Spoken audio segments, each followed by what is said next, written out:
यह आत्मकथा 6 हिस्सों में विभाजित है।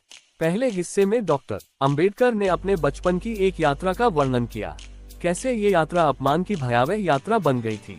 दूसरे हिस्से में उन्होंने विदेश से अध्ययन करके लौटने के बाद बड़ौदा नौकरी करने जाने और ठहरने की कोई जगह न मिलने की अपमानजनक पीड़ा का वर्णन किया है। तीसरे हिस्से में दलितों के गांवों में उत्पीड़न की घटनाओं को जानने के लिए जाने के भयावह घटनाक्रम को रखा है। चौथे हिस्से में दौलताबाद का किला देखने जाने और सार्वजनिक टैंक में पानी पीने के बाद के अपमान का वर्णन किया है। चौथे और पांचवें हिस्से में उन्होंने दलित समाज के अन्य लोगों की अपमानजनक कहानी पर केंद्रित किया है। चौथे हिस्से में उन्होंने ये बताया है कि सवर्ण डॉक्टर द्वारा एक दलित महिला का इलाज करने के इनकार कर देने पर कैसे उसकी मौत हो जाती है। पांचवें हिस्से में उन्होंने एक दलित कर्मचारी के जातिगत उत्पीड़न का वर्णन किया है। उसका उत्पीड़न इस कदर होता है कि वह सरकारी नौकरी छोड़ने के लिए मजबूर हो जाता है। यह आत्मकथा मूलतः विदेशी लोगों के लिए विशेष तौर पर लिखी गई है, जो ये समझ ही नहीं पाते कि छुआछूत किस बला का नाम है और इसका परिणाम क्या होता है। डॉक्टर अंबेडकर ने आत्मकथा की शुरुआत में ही लिखा है कि विदेश में लोगों को छुआछूत के बारे में पता तो है, लेकिन वास्तविक जीवन में इससे साबका न पड़ने के कारण वे यह नहीं जान सकते कि दरअसल ये प्रथा कितनी दमनकारी है। उनके लिए ये समझ पाना मुश्किल है कि बड़ी संख्या में हिंदुओं के गांव के एक किनारे कुछ अछूत रहते हैं, हर रोज गांव का मैला उठाते हैं, हिंदुओं के दरवाजे पर भोजन की भीख मांगते हैं, हिंदू बनिया की दुकान से मसाले और तेल खरीदते वक्त कुछ दूरी पर खड़े होते हैं, गांव को हर मायने में अपना मानते हैं और फिर भी गांव के किसी सामान को कभी छूते नहीं या उसे अपनी परछाई से भी दूर रखते हैं। अछूतों के प्रति ऊंची जाति के हिंदुओं के व्यवहार को बताने का बेहतर तरीका क्या हो सकता है? इसके दो तरीके हो सकते हैं। पहला, सामान्य जानकारी दी जाए या फिर दूसरा, अछूतों के साथ व्यवहार के कुछ मामलों का वर्णन किया जाए। मुझे लगा कि दूसरा तरीका ही ज्यादा कारगर होगा। इन उदाहरणों में कुछ मेरे अपने अनुभव हैं तो कुछ दूसरों के अनुभव। मैं अपने साथ हुई घटनाओं के जिक्र से शुरुआत करता हूँ। सबसे पहले डॉक्टर अंबेडकर अपने जीवन की छुआछूत से जुड़ी 3 घटनाएं बताते हैं। इस प्रक्रिया में अपने परिवार के इतिहास का भी बयान करते हैं।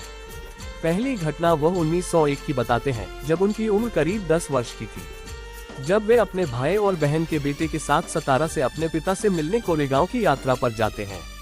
अछूत समुदाय के होने के चलते इन बच्चों पर पूरी यात्रा के दौरान दुख और अपमान का कैसा कहर टूटता है, इसका वर्णन उन्होंने अपनी इस आत्मकथा में किया है।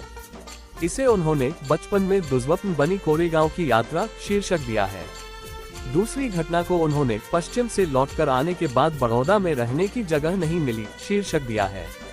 उन्होंने लिखा, पश्चिम से मैं 1916 में भारत लौट आया। मुझे बड़ौदा नौकरी करने जाना था। यूरोप और अमेरिका में 5 साल के प्रवास ने मेरे भीतर से ये भाव मिटा दिया कि मैं अछूत हूँ और यह कि भारत में अछूत कहीं भी जाता है तो वो खुद अपने और दूसरों के लिए समस्या होता है। जब मैं स्टेशन से बाहर आया तो मेरे दिमाग में अब एक ही सवाल हावी था कि मैं कहाँ जाऊँ, मुझे कौन रखेगा। मैं बहुत गहराई तक परेशान था।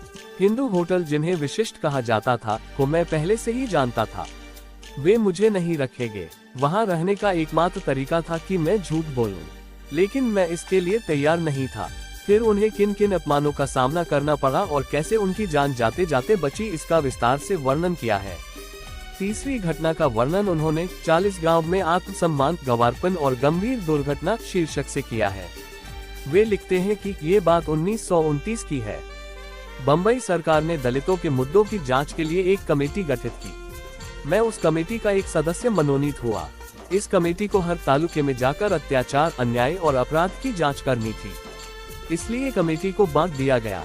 मुझे और दूसरे सदस्य को खानदेश के 2 जिलों में जाने का कार्यभार मिला। इस जांच के सिलसिले में उन्हें हालातों को सामना करना पड़ा और इस इलाके में दलितों की कितनी दयनीय स्थिति थी, इसका विस्तार से वर्णन उन्होंने किया है। चौथी घटना का वर्णन उन्होंने दौलताबाद के किले में पानी को दूषित करना शीर्षक से किया है। वे लिखते हैं कि यह 1934 की बात है। दलित तबके से आने वाले आंदोलन के मेरे कुछ साथियों ने मुझे साथ घूमने चलने को कहा। मैं तैयार हो गया। ये तय हुआ कि हमारी योजना में कम से कम वेरूल की बौद्ध गुफाएं शामिल हों। ये तय किया गया कि पहले मैं नासिक जाऊंगा, वहां पर बाकी लोग मेरे साथ हो लेंगे। वेरूल जाने के बाद हमें औरंगाबाद जाना था। औरंगाबाद हैदराबाद का मुस्लिम राज्य था। ये हैदराबाद के महामहिम निजाम के इलाके में आता था। वह लिखते हैं, औरंगाबाद के रास्ते में हमें पहले दौलताबाद नाम के कस्बे से गुजरना था। ये हैदराबाद राज्य का हिस्सा था। दौलताबाद एक ऐतिहासिक स्थान है और एक समय में ये प्रसिद्ध हिंदू राजा रामदेव राय की राजधानी थी। दौलताबाद का किला प्राचीन ऐतिहासिक इमारत है, ऐसे में कोई भी यात्री उसे देखने का मौका नहीं छोड़ता। इसी तरह हमारी पार्टी के लोगों ने भी अपने कार्यक्रम में किले को देखना भी शामिल कर लिया। दौलताबाद किले में प्यासे आम्बेडकर और उनके साथियों ने पानी पी लिया।